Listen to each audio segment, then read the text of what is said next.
Harbaugh now heads to the Los Angeles Chargers. He wins everywhere. He wins, period. Justin Herbert, he's a crown jewel. Well, you guys better enjoy this. Quick snap, Herbert to throw. Has a man, touchdown! The fans loved it. You have to love what you're seeing on tape if you're a Chargers fan, especially for the future with Justin. Herbert on the move and throws and touchdown. I was just trying to show off. We're going to be known as world champions. And we're going to do it or die trying. Don't let the powder blues fool you. Who's got it better than that?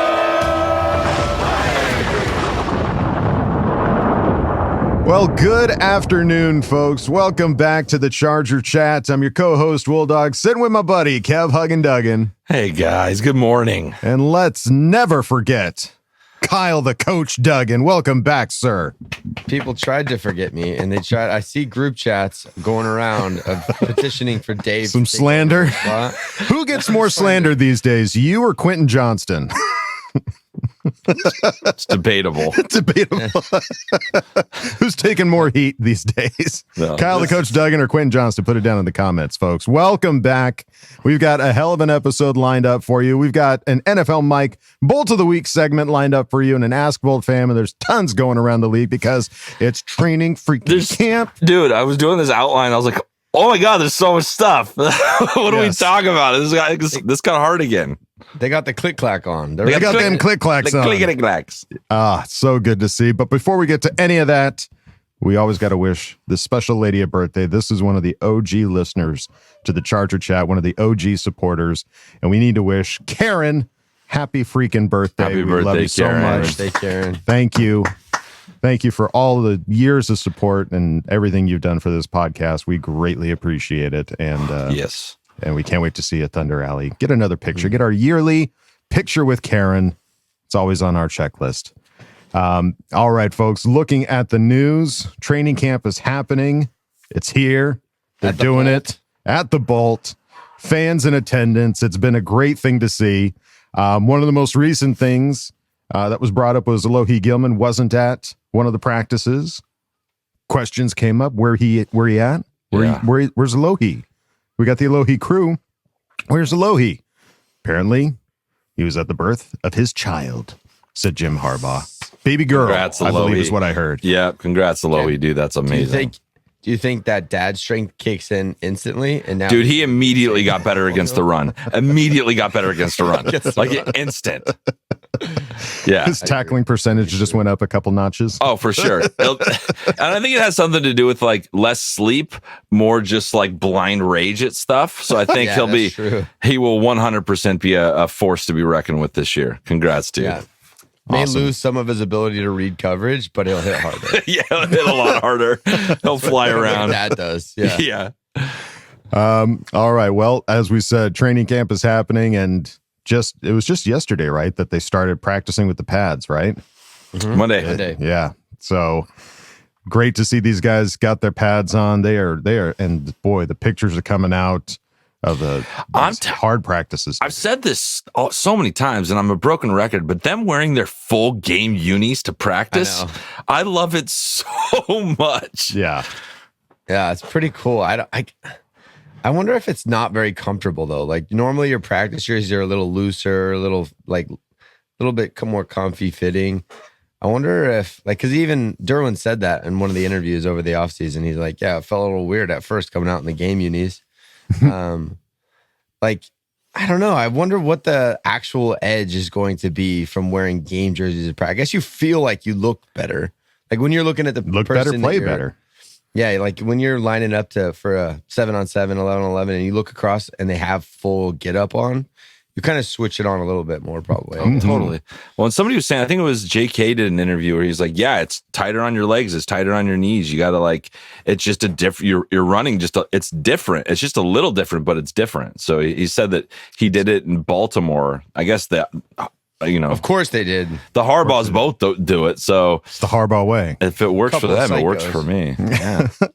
And then there's some quotes here from Harbaugh, of course, on some of the first days in the pads. Harbaugh said it was another really good day, just great day for football. Whether pads or no pads, I look at how much time do I have today. I get super excited about it because it's armor. It's more a way of protecting ourselves. As I said the other day, it's not a weapon to be used against our own teammates, But yeah, now receivers can dive for balls. They can go up and jump for balls because when they come down, they're coming down with pads and protection. It's another good thing. I haven't thought about it like that. Yeah. And he's definitely, and we're going to talk about it in a minute, but like what he's doing with his, if he has a few theories about ramping people up that is very different. And I think hopefully this might be the beginning of the end of our dramatic injuries that happen all the time at training camp. Cause it seems like we always get something crazy. Right. Well, they're already going on around the league. I see on social media, so-and-so tore their Michael MCL, Badgley, so-and-so ex-Charger kicker. Yeah, He's out for the Badge is season. out for the whole year. tore his hamstring. Yeah. It's like that stuff's already starting to happen. So It's wild that such dramatic injuries and devastating injuries can happen so early. But yeah, we got Herbert, baby. We got Ben Herbert. We got Justin Herbert. We got all the Herberts. we got all the Herberts. We got a monopoly on Herberts. But on some of the one-on-one battles, Joe Wall went up against Bosa on the first 2 reps and held his own against the veteran edge rusher. Cool. We are all kind of because remember it was him talking about he was going to pop him in the pop him in the chin and see how he takes it. Yeah. NFL, yeah. Apparently the first one was like a proper bull rush, and Joe Alt held his own. So Joe versus Joe. I love it. I'm excited. We needed that, and you're picking him that high in the first round. You expect him to be able to, consistently compete with our best edge rushers. And it's funny because I had to bring this up because it's freaking hilarious to me. The Raiders are all hyped up about how good Max Crosby's looking in practice and how he's beating everyone, and I was like, do you realize that you're just talking shit about your own offensive line? Like he's beating your own guys. I don't know if that is what's great about him or what's bad about this other thing. So I just wanted to say that because I thought it was freaking hilarious. Back to the regular scheduled programming. In talking to Harbaugh, he said, somebody asked me who won. I don't know. We're going to have to go to the tape to figure that one out. It was a good give and take. Both sides, some guys really stood out. This is about Bosa and Joe Alt. Said it was good to give and take. Kind of what you want to see. You don't want to see the offense dominating the defense at this stage for sure. You could have the defense domination, the offense at these stages of camp, and I'd be okay with that. It was really a reflection of the whole practice. It was a good give and take on both sides. Yeah, and I think calling it a draw. Yeah, so I heard a lot. I heard some takes on social media that the defense dominated the offense today. I think around Monday. I think you put pads on. I think it benefits the defense first, like right off the bat, because that's more aligned with what they like their identity. Mm-hmm. I think that our offense will become more aggressive, but I think that that's also still like you have to have some finesse and getting used to. I don't know. I think that right off the bat, I've never had a team that I've coached that the offense is firing on all cylinders before the defense. But then it eventually catches up and they either become equal or they surpass the defense. I don't think it's anything to read into or get worried about. I think that's just very natural with development of football throughout the season. Mm-hmm. And then there was this tasty little tidbit. This was from earlier on in training camp. Harbaugh talking about the glide theory. Gliding. Said the glide theory came in August 2012. That is when it was invented / named. It came from me and my dad, Jack Harbaugh. We went back and forth and came up with that. He wants the team to glide to full speed like an airplane climbing up to 30,000 feet. The first week wasn't for ascending quickly, so Harbaugh handed down what he called tempo violations, which essentially means when players aren't playing at the agreed practice pace. It is difficult, but I still want to make sure our teammates are safe and that we get to the game healthy and listen to the coach, Samuel said. Is this Asante Samuel? Yeah, that's Asante. Okay. And I just want to know, this is from Chris Rim's article on ESPN. I definitely want to call him out because this was his work. Okay. And then outside linebacker Khalil Mack has already felt the impact on the scaled back approach. He said he is typically tight and sore at this point in training camp, but feels the best he has in his career at this point in the off season. Definitely feels like a glide, Mack said. I'm not going to say that we're not practicing hard, but it's definitely a progression. Just making sure that we don't have any mishaps while we're in that glide, Harbaugh said. It's been my experience that a lot of these injuries that happen day 1 or day 2, they're the long-term 6-month kind. So true. Yeah, I mean, we heard that. Oh, there was a clip posted of Coach Harbaugh talking to Derwin. He's like, glide today, just glide. And I thought, I was like, baby. Oh, just like play quick and smooth. But that was him being like, chill out, dude. Don't go out there and take anybody's head off. Yeah. Like, we don't need any of those unnecessary roughness penalties. Yeah, I mean, there's always caution. That's not what I expected. When Harbaugh was hired and you hear about how much of how hard he is and like how like intense he is, and we're going to run the football, and you assume they're going to be out there day 1 full pads going at it. Cause we even heard about that when it was in minicamp and they were doing full 11 on 11s. Mm-hmm. Yeah. It's like, oh, they're just going to get after it. Mm-hmm. But it sounds like there's going to be some balance to it. Like you'll get after it, but to a certain extent, and keep it on the grow continually. So I don't know. I feel weird. I feel like that's not what I was expecting. I wasn't expecting a ramp up. I was expecting a boom. It's day 1. Let's get after it. Maybe it's a glide to violence. They're going to glide their way to domination. Possible episode title. I want to throw my hat in the ring on that one. War. Yeah. Glide to violence. And then there was a Bosa press conference that had some other tasty tidbits as well, saying, I'm super excited. Every year I'm excited. The beginning of every year, there's a lot of hope and excitement going into each season. You never know how it's going to play out. When you get a guy like Coach Harbaugh that has been there and won a bunch at a bunch of places, you know that he's not testing it out for the first time. He has a strategy that he knows that works, and I think it's easy to buy in when you have a guy like that. Winning a national championship, going to a Super Bowl, wherever he's been really successful. So to have a guy that comes in, lays the plan out for you, and there's no guessing, feels nice. It's nice. He doesn't point. Joey's one of my favorite interviews because he does not care, really. Like he really is honest more than most players, and says stuff that, there was even an interview where, when Bosa originally talked about Alt, and then they asked Mac about that same interview about going up against Alt, and he was like, I don't know if I would have said that, but so it's just Bosa's a liability in a good way, because he's just going to give you, he's a straight shooter in unfiltered. That sense. Yeah. He also said, I feel confident about how I'm feeling physically. I think I've been not forgotten, not around here. But maybe some people have forgotten the player I can be. I've always enjoyed proving people wrong, whoever that is. Obviously, that's not the main driver, but I have felt a bit more motivation this offseason to really get back and make a big impact. Need it. Need it.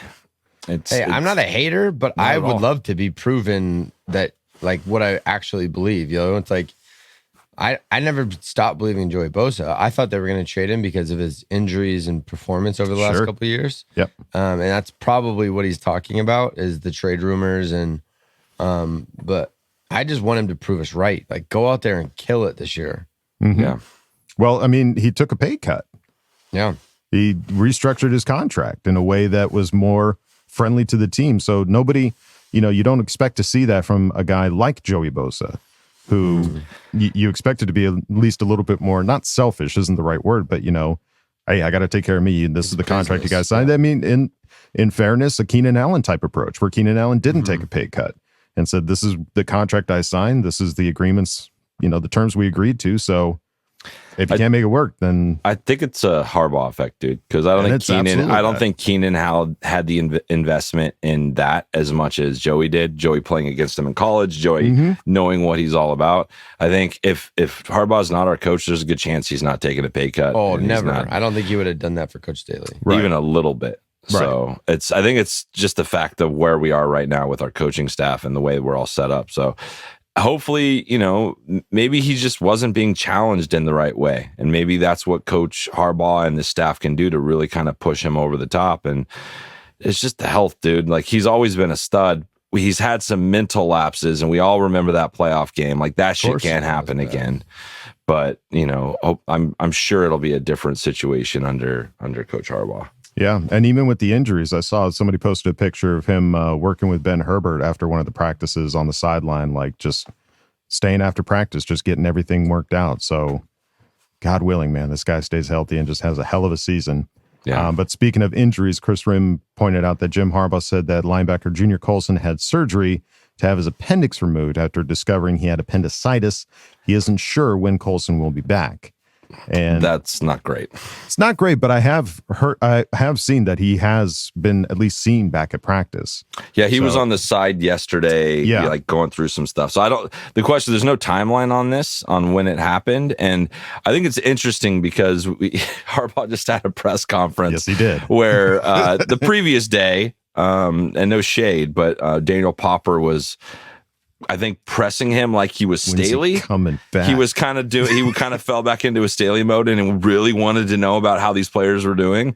And he came out with like a press conference, like, "Hey, I wrote some notes down for you guys." And Here's it was my like mission statement. 1, 2, and the third one, he stopped. He's finished. I don't know if you saw this guy, but he stopped and he just looked around the room like, "I'm not going to tell you guys shit all year long, so just come to terms with it." Yeah. And then all right, thanks, guys. It was so hard. Let it linger. It's the total leader dad move of like, oh, dude, we're on the same page here, right? Like, just stop. Like, I don't have to repeat myself, do I? Yeah, we're on my page, right? yeah. I'm the captain of this ship. You're just along for the ride. You're disposable. So, hey, Dad, when can we stop and get some food? I don't know. It's my plan. I'll let you know when we're ready to stop and get out of the minivan. Are we there why yet? Why won't you give us more info on the injured players? Because I said so. And that's all you have to know. Because I said so. That's the Harbaugh move. But it's going to be interesting. I love that he's setting the tone not only for his team but for how these interviews are going to go. And I don't know. If I would have been in the room and he would have responded like that, I would have been like, "Oh no." Yeah, I'm in trouble. He did that because of me, didn't he? These are the kind of press conferences I've been expecting. I feel like right when we made the hire, there were several people that came out and talked about how weird his like interviews were and how much he hates the press and how he like tiptoes around, or you'll ask him a question and he'll tell you a random story. And I was like, "Oh, this is fun. I can't wait for this." Yeah. But he's been pretty like, and probably because it's off season, the stresses aren't ramped up. The actual football to talk about hasn't really kicked in yet. But now I feel like we're finally starting to get some of that unique Jim Harbaugh interviews, which I'm excited about. I love it. I hate the cookie cutter answers. The Coach Staley interviews were so boring. Like, you know what he's going to say after every question. Right. I love the random opportunity for a Harbaughism or like a story about him and his brother as kids. Right. When asked about the injury report. Right. Let me make an analogy here. Yeah. It's kind of like his like people are giving him a hard time for his being birthed analogy, but I loved it and it makes total sense to me. Then it's a good analogy as long as it makes sense. It makes sense to me. It's kind of like when you're at the grocery store and you have more than 10 items, but you want to go to the 10 item or less. And you're just like, I just wanted to know, is the guy hurt? Is he coming back in like a week? Like, what are you talking about? He's just like loop them into confusion so they never ask the question again. I am not a doctor. And then finally, the last bit of news that came out. This came out. This is some petty news, but this is very petty. News that this is petty Pendergrass level. This is the last second addition to the episode. Yeah, this morning I got all fired up because Kevin saw had to get really this early. off his chest. I had to get it off my chest because this pisses me off. Because the NFL top 100, always a contentious top 100, and to also reiterate, this is put together by like players and coaches and executives and stuff like that. I don't think this is a fan voted thing. No. But in the top 100, it came out that Justin Herbert was ranked 75. We talked about that on one of the episodes. And previous year ranking was 32. We'll just put that out there. Right. And we chalked it up to like, okay, well, look, he got hurt. He was injured. He didn't play the full season. So it was just, yeah, okay. We can justify it. We can justify it. We can justify it. He's, got him. You just broke Adam. I just went over a speed bump at full speed. I didn't see that coming. That was a speed bump. But they've been slowly coming out with more players. They'll eventually get to who the number one is, and I'm sure it's going to be Patrick Mahomes or something like that. But Joe Burrow came out as ranked 39. Now, this was also a guy that got injured last year. He played only 10 games. Played 10 games. Herbert played 13 and had like a 1% better completion percentage, and threw for one less interception. But Herbert almost threw for 1,000 yards more. Yeah, almost 1,000 yards more than Burrow. I think it just shows, dude, like they're looking at the team he's on as much as he's looking at the player. Mm-hmm. So as soon as, if Justin can get us to a Super Bowl, so there's a ceiling for Burrow now, in my opinion. Like the ceiling is he went to a Super Bowl, so he's going to be in top 40 no matter what. Yeah. It's just so he's at 39. So right now, as soon as Justin can win and get us some playoff things, this will just kind of go to bed. Yeah. So I don't know. It just annoyed me. So it is annoying, especially when you just look at the numbers like that. It's just like, come on, guys. Really? It's not look at Joe Burrow's face in this picture with his bleached. He's Eminem, dude. It's not justified. It's not justified whatsoever. No. But what is justified is our Patreon. Patreon.com/ChargerChat. Go on over, check out all the fun, silly ass videos we got over there. We just had our hangout with the Special Tens. Great time. And we've got some big plans coming up as well. I'm just going to say it. No, fantasy football's coming to the Charger Chat. So if you want to come over and play with us and you haven't been a member yet, but you want to come play, then we got some prizes. We got all kinds of cool stuff. Nobody wants to play with me. So definitely go check it out. Patreon.com/ChargerChat. But if you don't want to go over there, it's fine. You can go on over to our regular website, ChargerChat.com. Check out all the cool stuff we got over there, like t-shirts, hoodies, and stickers. You can chat it up with other Charger Chatteteers in the member section and ask questions in Ask Boltfam. So go check out ChargerChat.com. All right, guys, like I said, we've got a new NFL mic, Bolt of the Week. We're going to learn something about a player. I don't know who.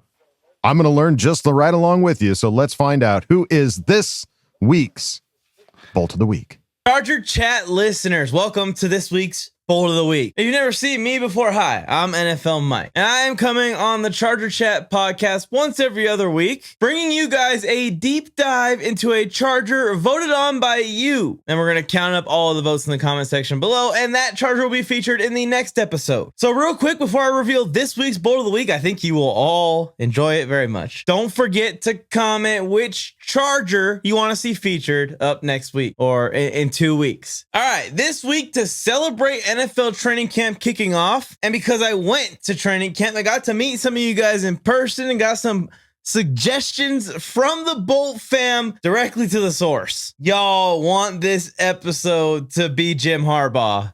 So this week's Bolt of the Week will be Jim Harbaugh. And also, since I went to training camp at the end of my little spiel about Jim Harbaugh's life and how he got here to being the head coach of the Los Angeles Chargers today, I'll share some of the insights and some of the stuff I saw at training camp while I was there. James Joseph Harbaugh was born on December 23rd in 1963 in the great state of Ohio. That's pretty ironic, Michigan fans. Growing up with his brother John, who you may know as the head coach of the Baltimore Ravens currently, the head coach that's led Lamar Jackson through multiple MVP seasons, the head coach that's won the Super Bowl with the Baltimore Ravens, probably a future Hall of Famer, and his father, Jack, who was a football coach at the University of Michigan when he was growing up. So growing up in a football family like this, it's no surprise that Jim would also follow in his brother's and his father's footsteps. Jim Harbaugh's football journey began at Michigan, and it would come full circle back to Michigan later in the video. In high school, he was good enough to accomplish his dreams as a kid and earn a scholarship to play quarterback for the University of Michigan, where his dad coached. I think Jim would outperform even his expectation,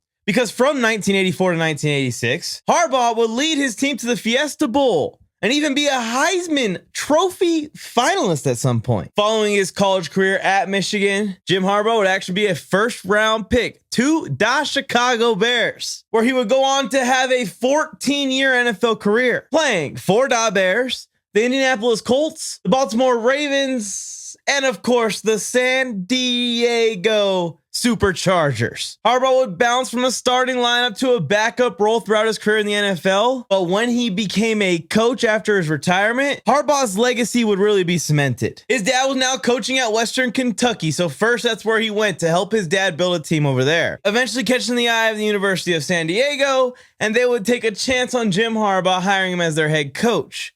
And what a chance that was. Because Harbaugh would lead the USD football team to back-to-back Pioneer League titles. Now catching the attention of even a bigger fish, Stanford. He would turn the Cardinals into a national powerhouse, winning the Orange Bowl in 2011. Jim knew that his next challenge was going to be the NFL. The question was where? Of course, when he was offered the job of the San Francisco 49ers, he took it. And after struggling to find success with Alex Smith, who was looking to be a bust at this point, Jim Harbaugh saved that man's career and took the 49ers to multiple NFC championship games, even all the way to the Super Bowl, just to lose to his brother in a close game at that.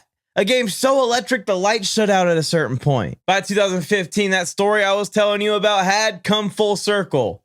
He would leave the 49ers and become the head coach of the University of Michigan, where Jim Harbaugh started his decade-long pursuit of a national championship, which we all know he would finally accomplish at the end of last season. And now he's back in the NFL with unfinished business. Jim Harbaugh was hired by the Los Angeles Chargers, in case you've been sleeping under a rock this offseason, and he is on a mission to get that Lombardi trophy and bring the first one home to the team that he used to play for, and home to some of the San Diego fans of the first college that he coached at, away from his dad at least. And I got to see some of Jim Harbaugh's historic first days at training camp as head coach of the Chargers in person. I went Friday and Saturday, and it was a blast. And you guys can tune into my channel. I'll have videos dropping on more of the personal stuff I did at training camp, but just specifically Jim Harbaugh's practice, my first impression was, first of all, these practices were buttoned up. There was no music playing like at a Brandon Staley practice.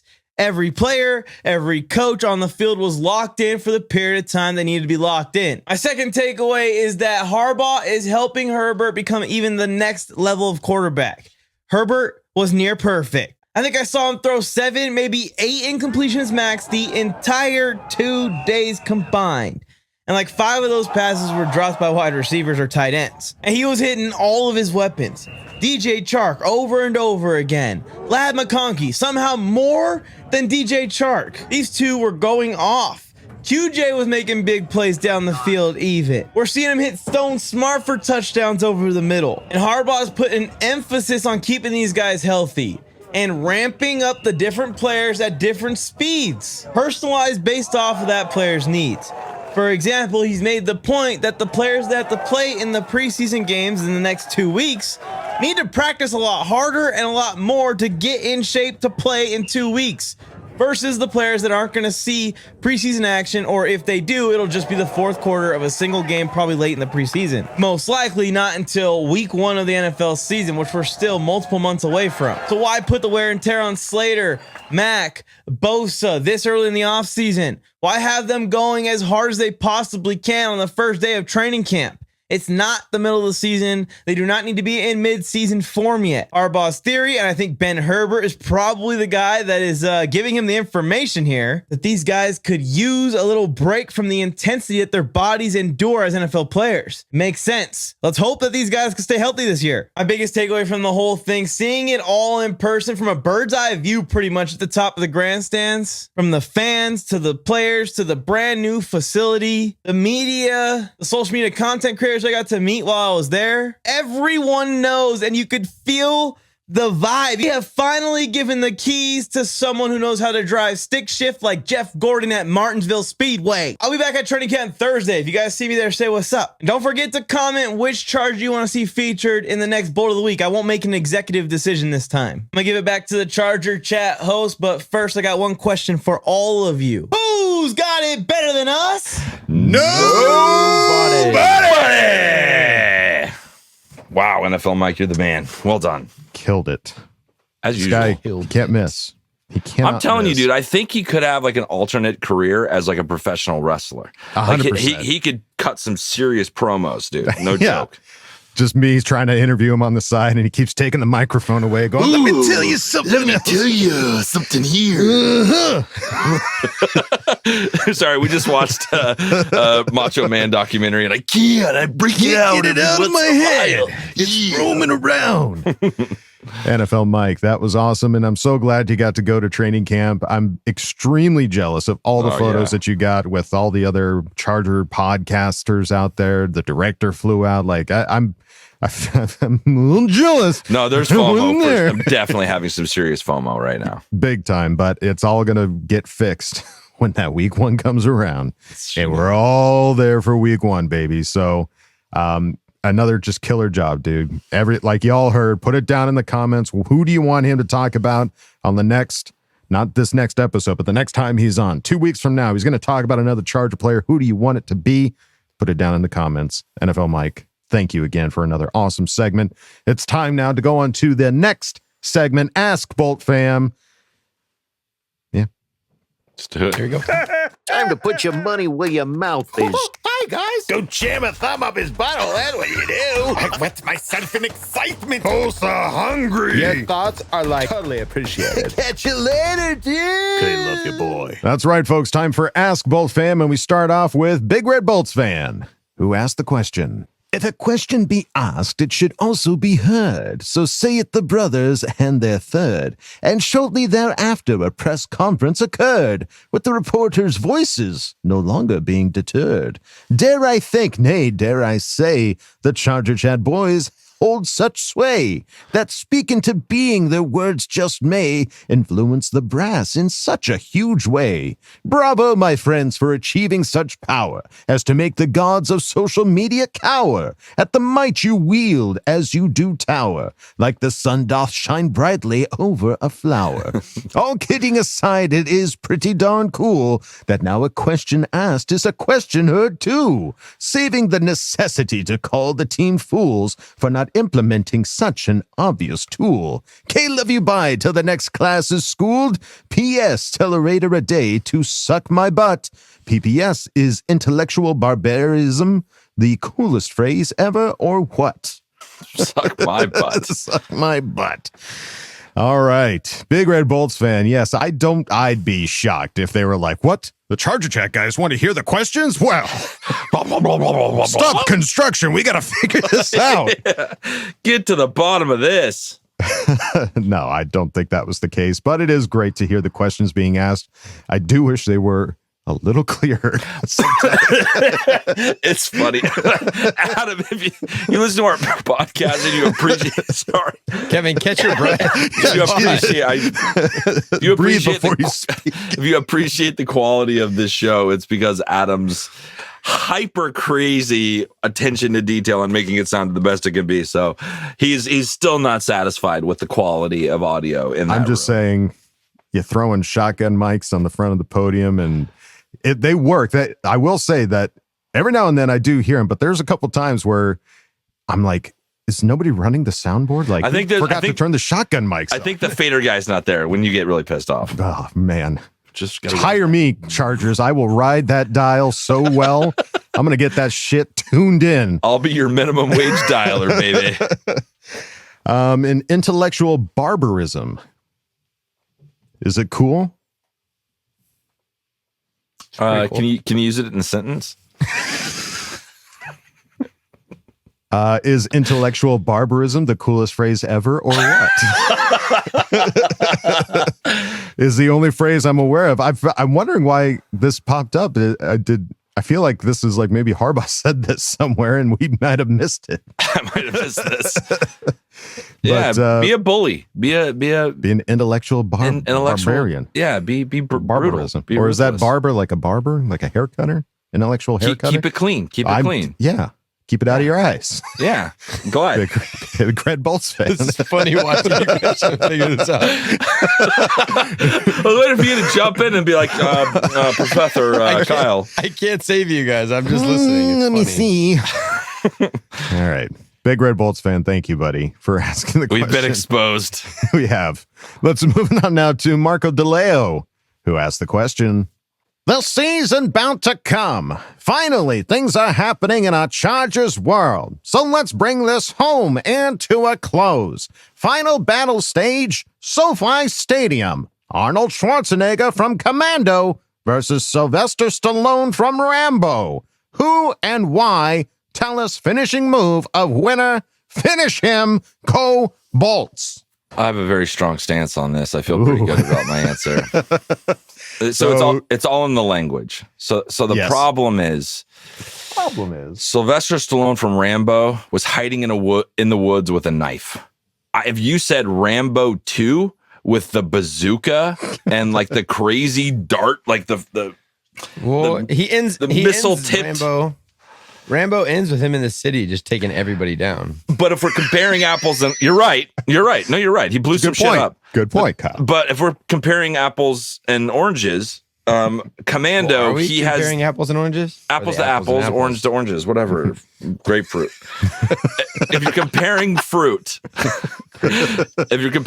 Commando, he has the most ridiculous arsenal of shit of all time. It is the most. If you go watch that movie, it doesn't hold up because of how ridiculous it is. If you said Rambo 2, this would have been a harder choice for me. But are you saying there's nowhere to hide in SoFi Stadium? I'm saying the amount of arsenal that Commando had in that movie, he could blow up just everything. Blow it up, everything. Just everything is gone. Rambo 2, he could be sneaking with the, bow and arrow with the missile tips. Yeah, that's a different thing. Well, maybe it includes the whole Rambo universe, like everything Rambo. The multi, the franchise. You could use the Rambo-verse. You could use any Rambo. So it's like maybe Arnold blows everything up, and then you just have. He's just standing there with a knife in his teeth. Behind a trash can, behind the trash can.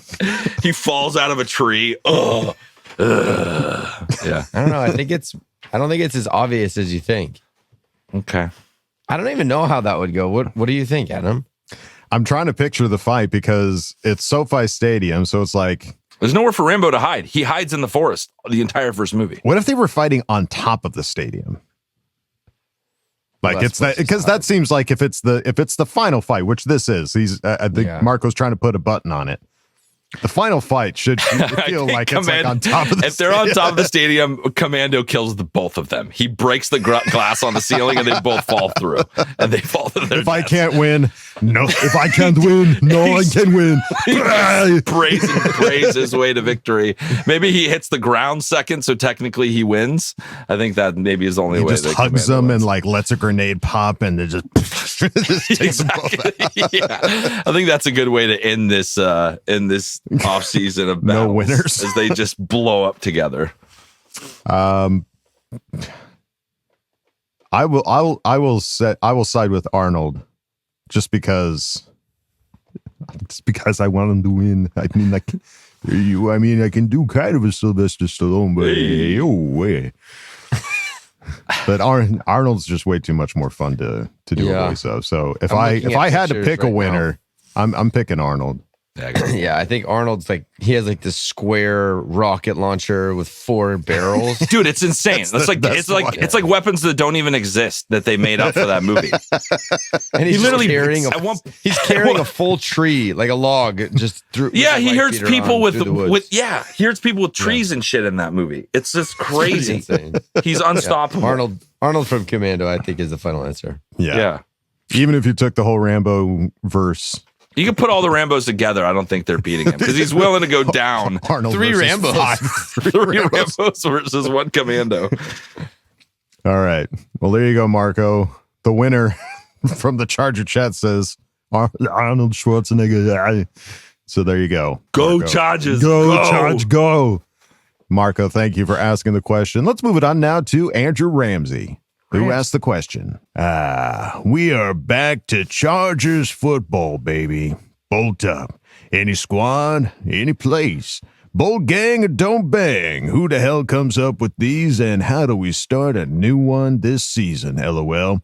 I think it's fitting. Each of you right now come up with your own trademark outside of suck my butt because I don't think the Chargers will be selling that or putting that on their social media page anytime soon. Unless one of you wants to come up with a low-key way the family trust respect for suck my butt, LOL. K, love you, bye. Time to brainstorm. Come up with a new slogan. Glide to violence is mine. Glide to violence. It's not bad. Take off, baby. That's a good one. I like it. What was the new slogan that came out? It was hear the thunder, feel the lightning or something like that. Did you guys see that on their Yeah. Yeah. What was that? The storm is coming. I guess like They did say that the storm is coming. I don't know. We're looking for hard stuff. Yeah. I think here's the hard part. I feel like it has to be something that's so organic and that comes up on the spot that you can't brainstorm a good, like, family, trust, respect. That's not going to be from a brainstorming session. Right. You know?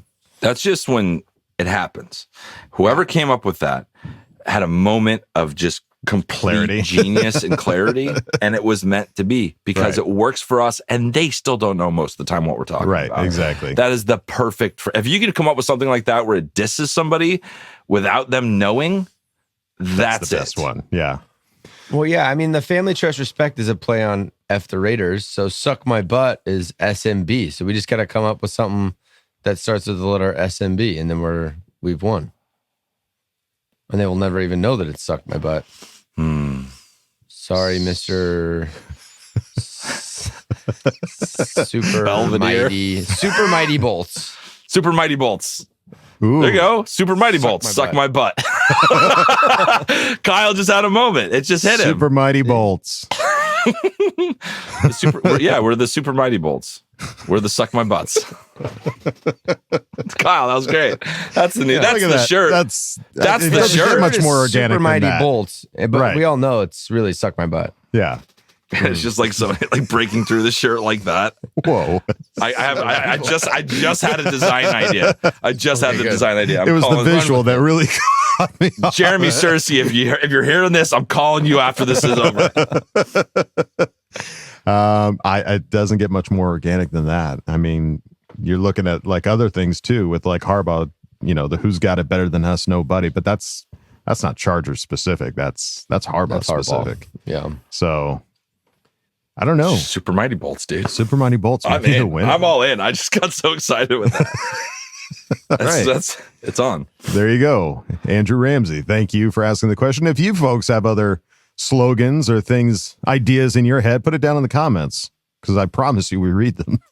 Let's move it on now to Tony Francis, who asked the question. God damn it! Motherfucking Jones! How in the holy hell are you? I know how I'm doing, and that's fucking awesome. I'm about to make my way down to LA and visit Chargers training camp cadets. Coach, you gonna be there, maggot, or am I gonna have to drive down to San Diego and kidnap you? My first question is directed at you, Kev. What player has impressed you the most at training camp so far? Also, god damn it, motherfucker Jones! Will Justin Herbert sign my football at training camp? My next question is directed at you, Wolldog. What impact do you think Rashawn Slater getting hurt at training camp will have? Also, god damn it, motherfucker Jones! Do you think Justin Herbert will sign my football at training camp? My last question is directed at you, John Cena. I mean, Coach. I accidentally called you John Cena again because lately it's been hard to see you on the podcast. Just kidding, Coach. You know I love you. Karate in the garage, remember? Which edge rusher leads the Chargers in sacks this year? God damn it, motherfucker Jones! Do you think Justin Herbert will sign my football at training camp? Anyways, love you all. The Raiders, burn the kingdom, kick the donkeys, you Staley, and suck my butt. Who's motherfucker Jones? I don't know who that is. Well, from Horrible Bosses. Remember? They go to contract to kill the bosses. I think. Let me double check. Okay. Keep talking. I'll take it. Dude, that makes it so much clearer. I was reading this. I was like, who is this? Who is this guy? Why are we mad at Foxx. Jones? Okay. It's Jamie Foxx from Horrible Bosses. Okay. Sweet. Gotcha. Well, clearly I need to watch that one more time. But great questions here, Tony. Let's start on the first one. Kev, what players impressed you most at training camp so far? Just because I haven't been there to like watch them like consistently, I think the eye test. There's this guy, I don't know if you remember this running back from the Giants, Brandon Jacobs. He was like a 6'4" running back that like could never be tackled. Gus Edwards, dude, is so big, is so much bigger than I thought he was. He's like 5 inches taller than every other running back we have. It is crazy. So just the eye test, I would say that. And then some of the plays that have been made, McConkey for sure. Yeah. Like he has absolutely come out, and he's going to be a great safety net for Justin. I'm not going to say Keenan yet, because that's some big ass shoes to fill, but he's given me comfortable vibes. Give me a little glimpses. He's giving me vibes of comfortability for Justin. And do you think Justin Herbert will sign his football at training camp?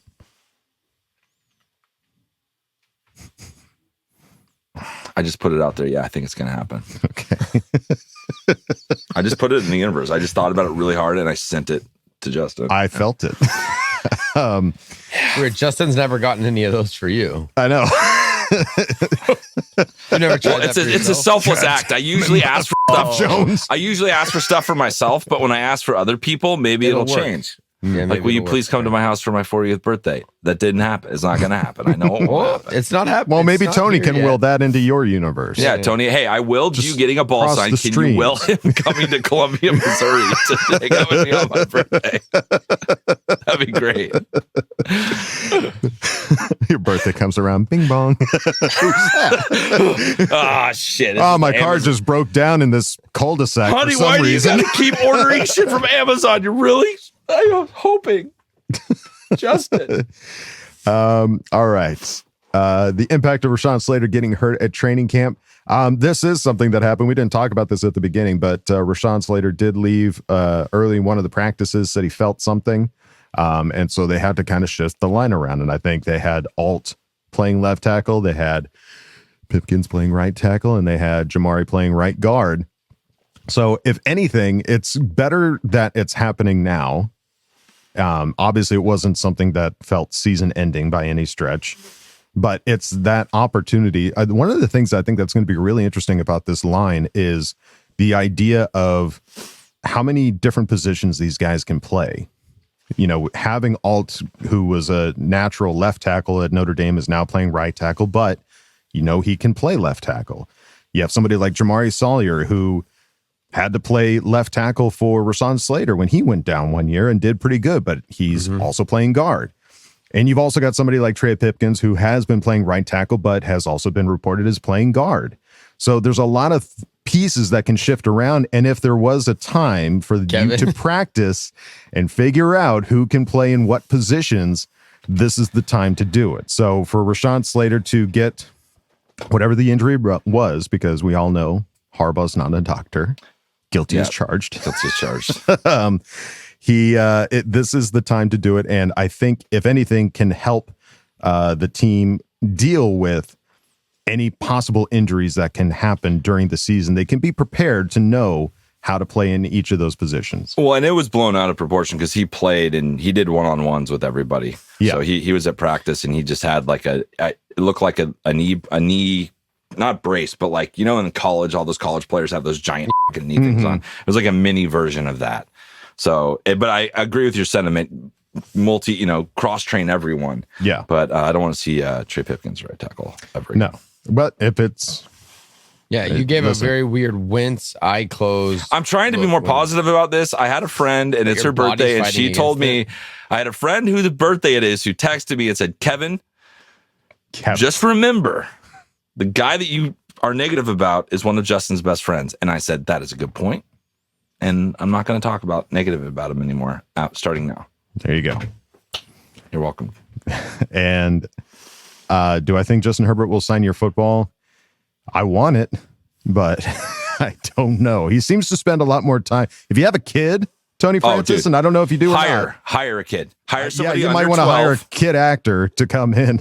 Dude, if you want it signed, get a kid, get a friend's kid. Get somebody to go up with you that's under Pay him 12. 40, 60 bucks. With their permission, don't be creepy no or kidnapping.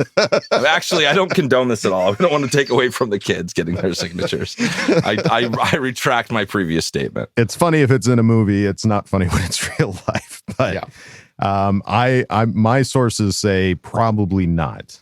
As much as I want you to get it signed, I wish he could sign everybody's stuff. That would be amazing. Yeah. Just go hang out. See if you can find, because I'm sure there's a gate separating the under 12 with everyone else. Yeah. Get right on the edge of that. Like get there early and get right there, you know? Yeah. Just position yourself. And hey, anything can happen. Let us know if you do get it signed, though. I want to see. I want a photo. And then John Cena, Coach. Which edge rushers are leading the Chargers in sacks this year? I don't know. I think it's going to be well spread out. We have 4 bona fide pass rushers this year. Last year, it felt like we had 1. And then Thule stepped up to be 2 once Joey went down. But we got 4 guys that can get after it. I think it's going to be very similar to the wide receiving core of who's going to be the leading receiver. But you can't bet against Khalil Mack. He had 17 sacks last year. Yeah. He's not, there's no reason to believe he's not going to come back and have just as much production. So until somebody dethrones him, Khalil Mack's the guy. Mm-hmm. I love it. 100%. There you go. Tony Francis, thank you for asking the question. Let's move it on now to Mr. Pekar, who asked the question. Hey, boys.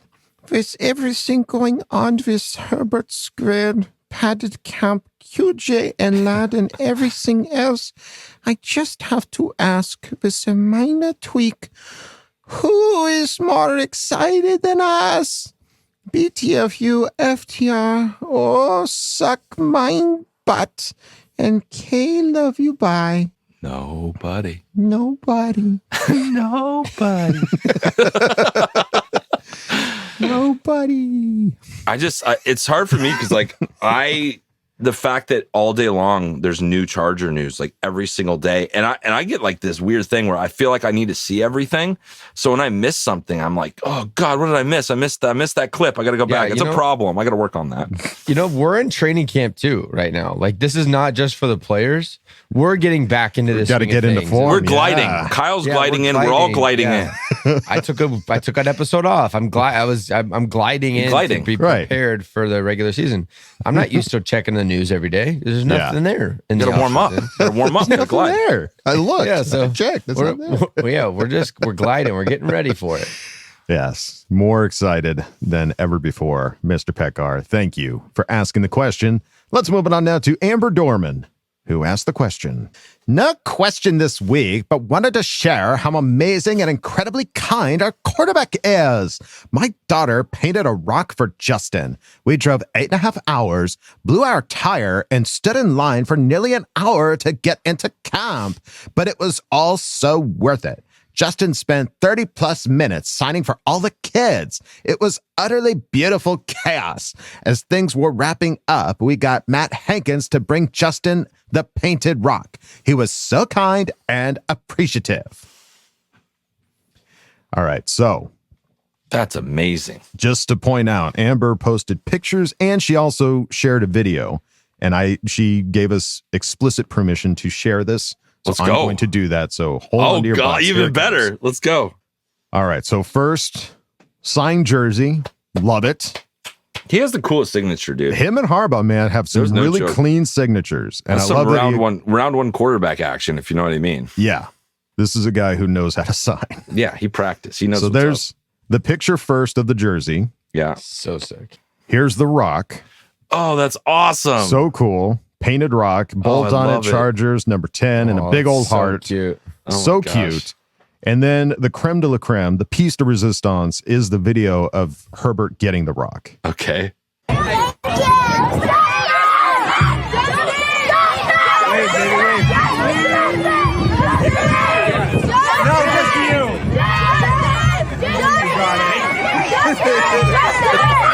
That's awesome.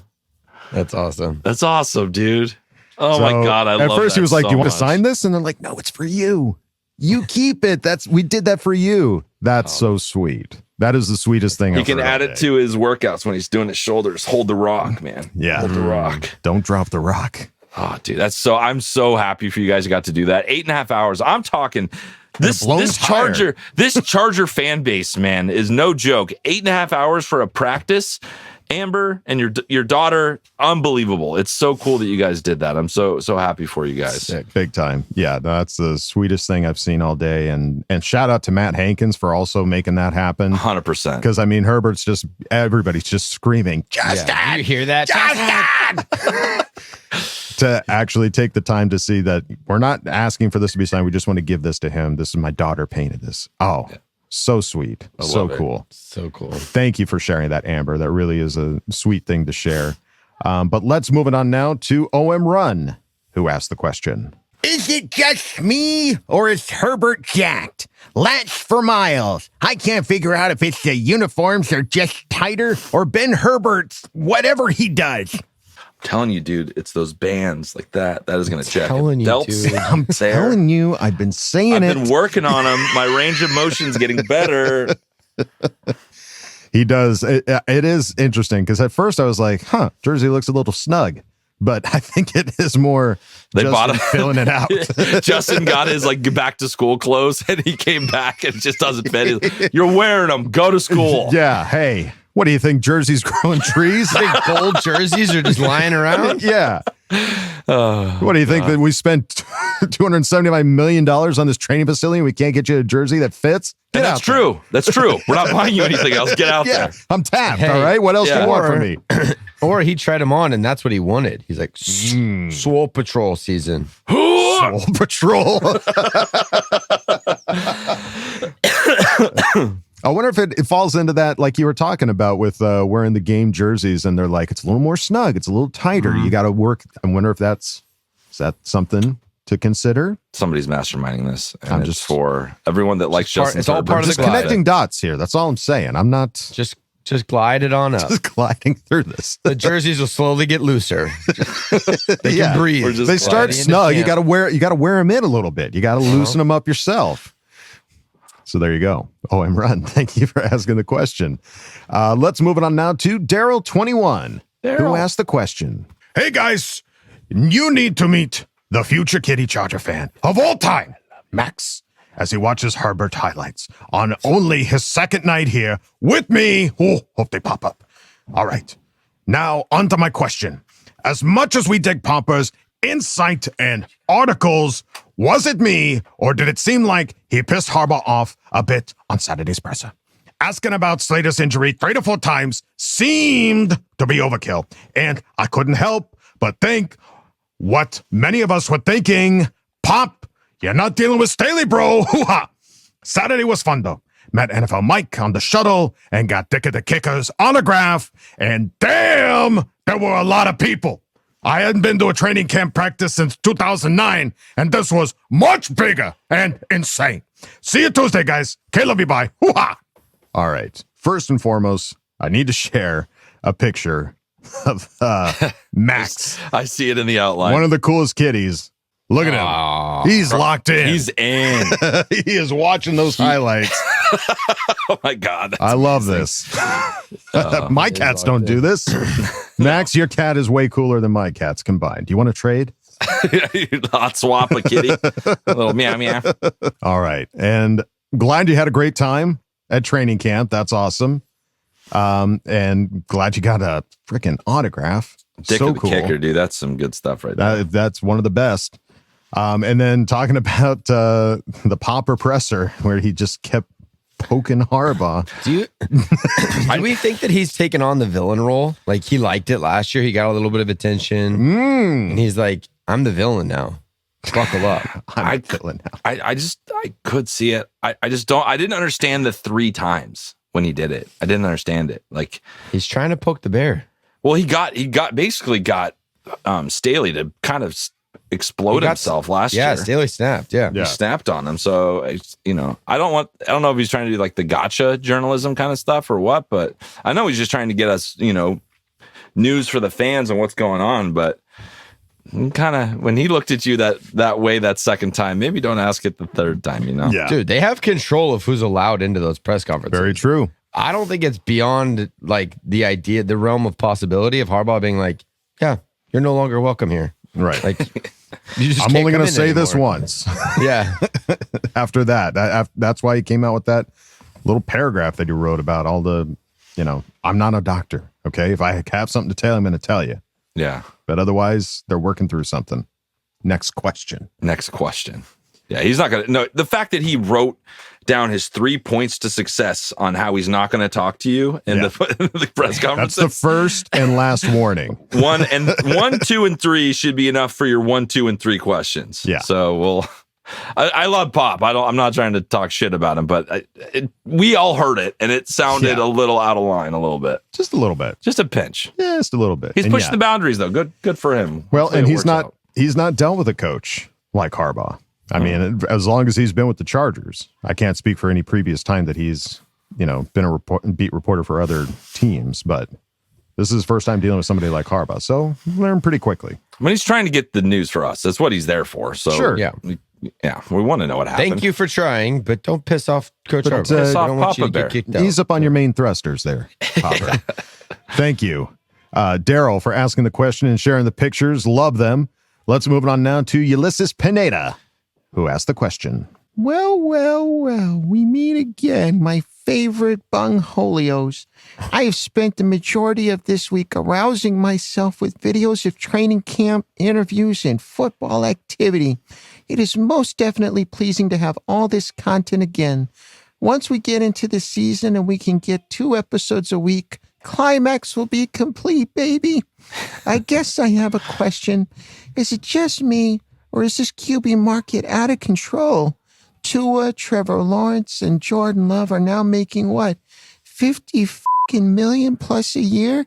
At this point, Uncle Rico could make 30 million a year. This is some fucking bullshit, man.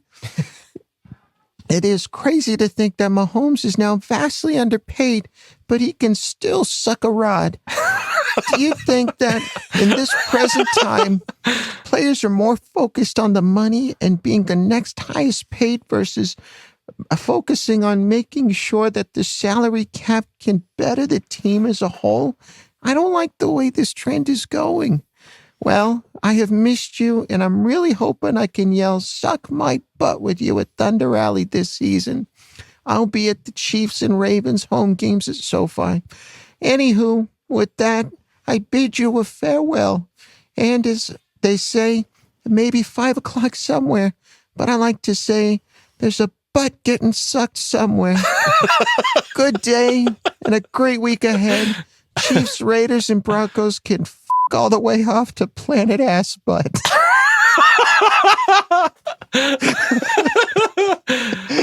Ulysses, you play into our juvenile sense of humor. Rods and ass butts. Oh, good stuff, dude. Yeah, the money for quarterbacks that have not won a Super Bowl is wild. It just is what it is. We have one of them, of course, but it's funny to playoff game. Yeah, it's funny to me, like how the Tua thing. I'm curious how that's going to go because pressure is really on some of these guys now. Totally. Like, well, the question will be in 4 years who is still playing on that contract because now they're putting themselves in a place where if they're not performing at the top, they're going to be gone. Like they're going to find a way. They're going to have to figure out something to do with it. So. Well, I don't know. Like with the market, the way that it's moving, is 50 million a year even going to be like a top paid guy in 5 years? Just like you said, Patrick Mahomes, we thought his contract was astronomical. Right. He's now a top 10 paid quarterback and he is the best quarterback in the NFL. Won back-to-back Super Bowls. He's won 3 of them. It's like, they're just kind of projecting where this is headed. And they're like, this guy's good. He's good enough to win. If everything else is right, let's just pay the man now so we can lock in this astronomical amount that is going to be low in a couple of years and get going. But I don't really know how you fix it. I think unless you put a position cap where you can't go above this amount for that position, because the quarterback is the most valuable position in the NFL. Totally. So I don't really know how you're going to get around that. Although you're like the 49ers and you got a guy you're paying a couple $100,000 a year to, the rest of your team gets really good really fast. So unless some of these GMs start rolling the dice with having to have a rookie quarterback and just constantly drafting really good rookie quarterbacks, there's no way around paying these guys. Right.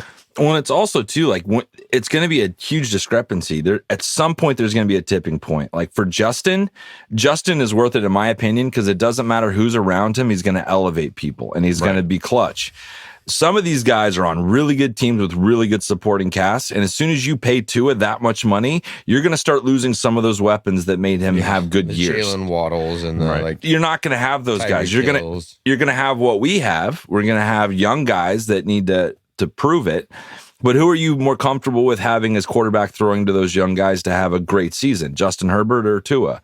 I'm going with my guy 100% all the time. Mm-hmm. Dude, Jordan Love getting 50 mil is crazy to me. That one was wild. Yeah. Half a season. He played 8 good games in half a season. Yeah. I mean, everyone was talking about how crap they were in the first half of the season. Second half, they played better. But and he did look good, but 50 mil after 8 games, that's insanity to me. He owes us a tip or something. He owes us some gratuity on that one. Spark plug for we that. sparked. Yeah, give Staley some money because he sparked your career. Yeah, yeah, yeah. $50 million. It is wild to see the amount of money being tossed around, and yeah, there might be a tipping point. I mean, the other thing too is they keep raising the salary cap, like that teams can spend. So it's like if that dollar amount keeps increasing, then everybody's going to want a piece of that, and that includes the quarterbacks and the quarterbacks. Agents are seeing that and they're just like, aha, here we go. It's my time to shine. Inflation's a bitch. That's right. So we'll see, Ulysses, if there ends up being a tipping point. But as it stands right now, hard to say. But thank you for asking the question. Let's move it on now to Thunderwind James, who asked the question. Was so excited to hear Wooldog and Huggin leading the fam to the Charlotte game that I immediately bought my ticket too. Should we get the eye of the storm forming in the parking lot before the game? Basketball, the Panthers fans ahead of kickoff? I love me some good old-fashioned psychological warfare. I also love me some Lad McConkey route running. On day 2, he had a fake out, but it cut the still has me bolting so hard. Oh, sorry, you're still here. Anyway, I had a question. Do you all think Herbatron can join the rare and coveted club of throwing 4K passing yards, 30 passing TDs, and 5 rushing TDs in a season under the G-Row offense? Only 4 QBs, to my Californian education system knowledge, have completed the feat. Mango chelados on me if you can guess half the group. FTR and SMFB. Well, so glad you're coming to Charlotte. Oh, dude, first of all. you stumped my brain, and I didn't get a chance to celebrate with you. I'm glad you're coming. And Kevin loves some basketball psychological warfare, so I know any kind of competition. Exactly. Let's do it. And then in regards to the quarterbacks, can he get, what was it? 4,030 touchdowns, 5 rushing. I think so. I don't see why he couldn't. Well, because he had over 4,000 his rookie year. Mm-hmm. I'm not sure if he's ever. I think he's been 30 5 passing rushing. TDs. It's the 5 rushing touchdowns. Right. That's the tricky one. Because what's his max been? Like 2 or 3? Yeah, I think so. Little ones where he's under center and they get the little tush push. So it could happen because that's all you're looking at. Then you're looking at that one stat. You're looking at the 5 rushing yards. Right. Yeah, but all 3 of those stats are pretty impressive combined. He's had 4 quarterbacks do it. So who are those 4 quarterbacks? I know the answer. Jackson. Because he put the answer on the question. So I'm not going to answer, but we'll see. So Lamar, Alex Smith. Oh my God. No, Colin Kaepernick. That's what I was going to say. Colin Kaepernick. Yeah. Kaepernick, Jackson, Lamar. Michael Vick. Flacco?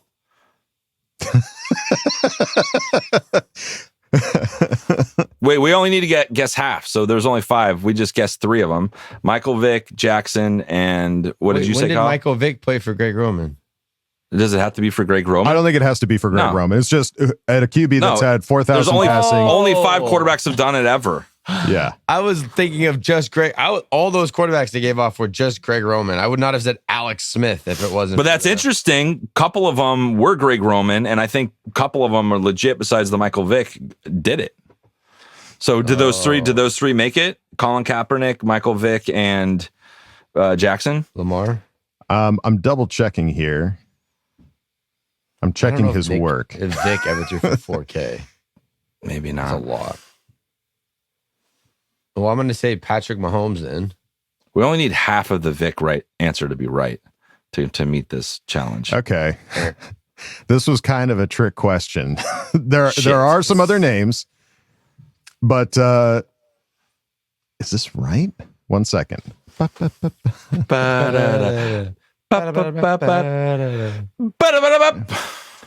So it's partially a trick question because Herbert's rookie season, he did throw for over 4,000. He did have over 30 passing touchdowns, and he had 5 rushing touchdowns. He's already done it, you sly guy. So but the question, I guess, is can he do that with G-Row? Yeah. Yeah. So that's one of the answers. You sneaky son of a bitch. You little turd. And I don't think you guys said any of the other names because apparently Joe Burrow did it as well. Boo. Josh Allen and Steve Young. Whoa. Wow. I was thinking, I thought it was just Greg Roman coached quarterbacks. That's where my brain went instantly. And that was some psychological warfare you just played on us. Yeah. Son of a bitch. Frick.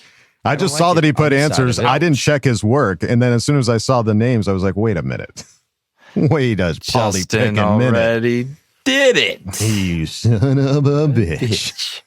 All right. Well, no mango gelatos for us. Yes, he can do it. Thunderwind James, but he did it before and he'll do it again. Hey, I'll bring you a Top Gun high five. Pop, pop. There it is. Thank you for asking the question. Let's move it on now to BTFU Chargers guy, baby. Who asked the question. Uh-oh, my Chargers homies! I'm back, baby! Wish me luck! I'm gonna try to get tickets to the Charger camp for my birthday, baby! Calm down, everyone. My birthday is on the 10th of August, baby! But back to getting to my question for the Chargers homies, baby! In Jim Harbaugh era, how many Super Bowls do you guys see us winning, baby? I'm thinking 2 or 1 Super Bowl wins. As always, bolt the up, baby! Suck my bum, Raider fans! The Raiders and the Chiefs, baby. I'm out. K-love you. Bye. P.S. I love watching you guys podcast. You guys are doing really well. Keep up the good work. Much love and respect for you guys, baby. Love you too. Yes. Thank you. I appreciate that. Baby. I like the suck my bum. That's suck a my nice. bum. That's sweet. That's for the kids. We can have a whole line of this clothing. The bum line. All right. How many Super Bowls in the Harbaugh era are we reeling in? I'm gonna say one. I'm gonna say one because they're so one and done hard. Minimum, but I think that's probably. That's all I want. That's all I need. Harbaugh, just give me one, and I'll go through whatever else I need to go through to get one. What do you think, Kyle? I think if we're completing the Infinity Stones, he's getting a full fistful. Let's go. That's what you were doing. Let's go. Yes. I love that. All right. Infinity Stone this bitch. Yeah. I mean, cripes. If the Chiefs can get 3 with Patrick Mahomes and Andy Reid, 3 in 5 years. I mean, we just got to hold on to Harbaugh. We just got to hope that once he gets a Super Bowl, he's not like, all right, I'm good. Did it. Yeah. Later. I'm going to go hang out with my family now. Or he's like, Justin, we can do this 5, 6 more times. Yeah, dude, let's run it back. Let's just run it back. Yeah, you got to just hope that Harbaugh has for all accounts and purposes, the guy loves football more than anybody in the world, loves coaching more than anybody in the world, and loves Justin Herbert more than anybody else in the world. So if that love can go on for years, if not decades. How long was Belichick with Patriots? Forever. Too long. Forever. It doesn't matter. It was a long time. So annoying. Yeah. So if we can get that kind of an era with Jim Harbaugh. Yeah, I want people to hate the Chargers because we always win. I want that guy. I want that so bad. Guy. I want people to hate Harbaugh because he's just always there and he always wins. Is Harbaugh still there? Is Herbert still there? Damn it. But then I want to be quietly humble and just wave at people like this when I walk by them, Yeah. Quietly give him the about. Infinity Stone. Yeah, that's it. Gauntlet. Yeah. When somebody starts complaining, you just give them one of these and then you snap them out of existence. Suck this butt. There you go. BTFU Chargers guy, baby. Thank you for asking the question. And we go out of Ask Boltfam with the Thea Kadir. There. Good here. Nice, Kev. Who asked the question? Judge and champ, my babies! First, Kevin, you silly, my boy. I did come to your defense 2 shows ago about Herbie Top 10. Are you listening, bro? So I have an important comment. Then get to my question, please. Hope the coach is here today, baby. You're in luck out there. He really is. My baby QB has been getting a lot of crap from the media, and he's not talked about. Been top 4 QB in the AFC because the best QBs are in the AFC since Herbert's been drafted by the Boltz. He had coaching, play calling, defense, all worse than the NFL. Offensive line average, wide receiver hurts. Now to my question. Aside from Mahomes, baby, which AFC QB has been through what Herbert has dealt with, baby? Start with Coach Kyle, followed by Kevin and Wolldog, my baby.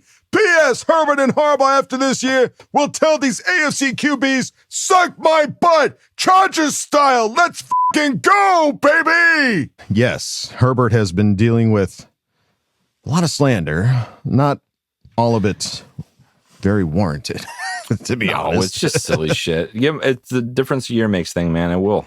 Just watch what happens. Right. And then people that are like on, shitting on him are going to keep doing it. They're just going to look like idiots. Right. Yeah, because we keep those receipts. Oh, and the Chargers do too. I got a box full over here. But as far as QBs that have dealt with what Herbert has dealt with, I mean, my finger's not really on the pulse of other QBs that deal with this kind of nonsense.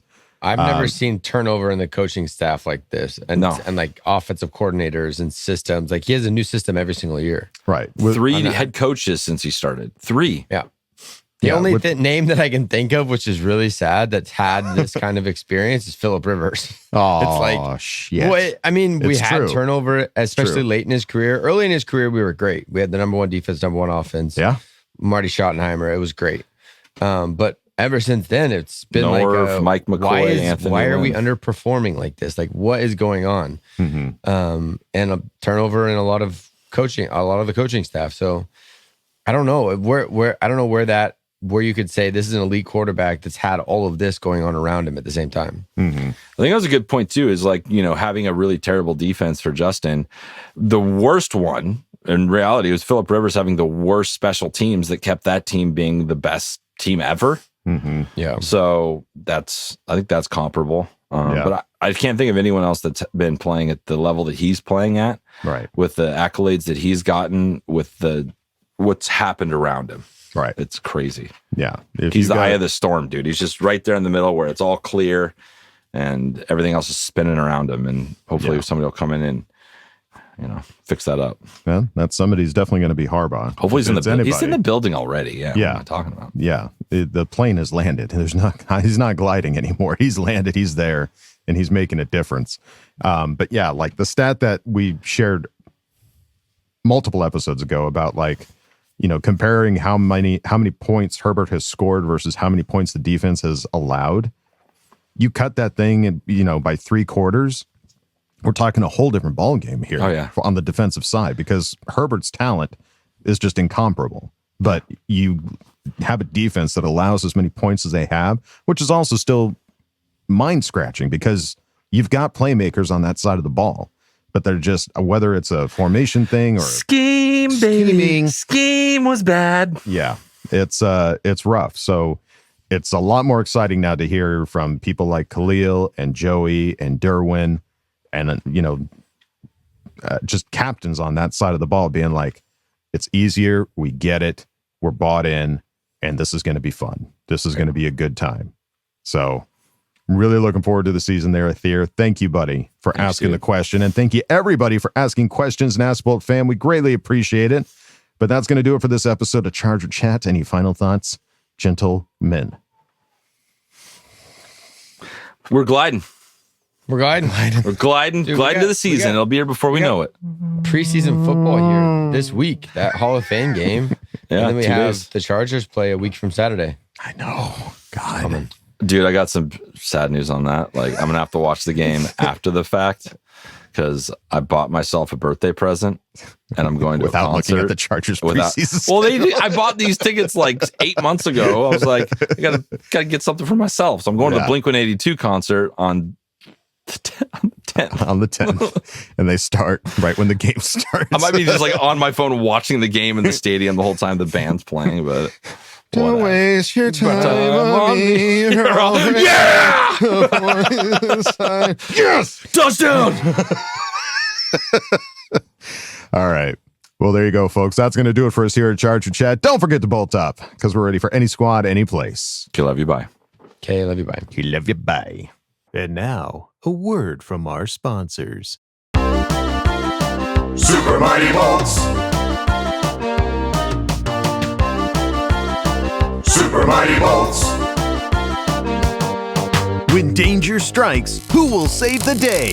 It's time to meet the Super Mighty Boltz. Join Thunderstrike as he heads the charge. Volt Vixen with her electrifying smarts. Shockwave with his powerful waves. And Blitz, the fastest hero around. And be sure to collect the toys. Collect your favorite heroes like Thunderstrike's Lightning Strike set, Volt Vixen's Shockwave Flyer, and Blitz's Speedster Racer. With the Super Mighty Boltz toys, you can create your own adventures and save the day just like the heroes on TV. Get ready for action, friendship, and fun every Saturday morning. Don't miss the Super Mighty Boltz. Together, they create a force unknown to mankind. Super Mighty Boltz. Super Mighty Boltz.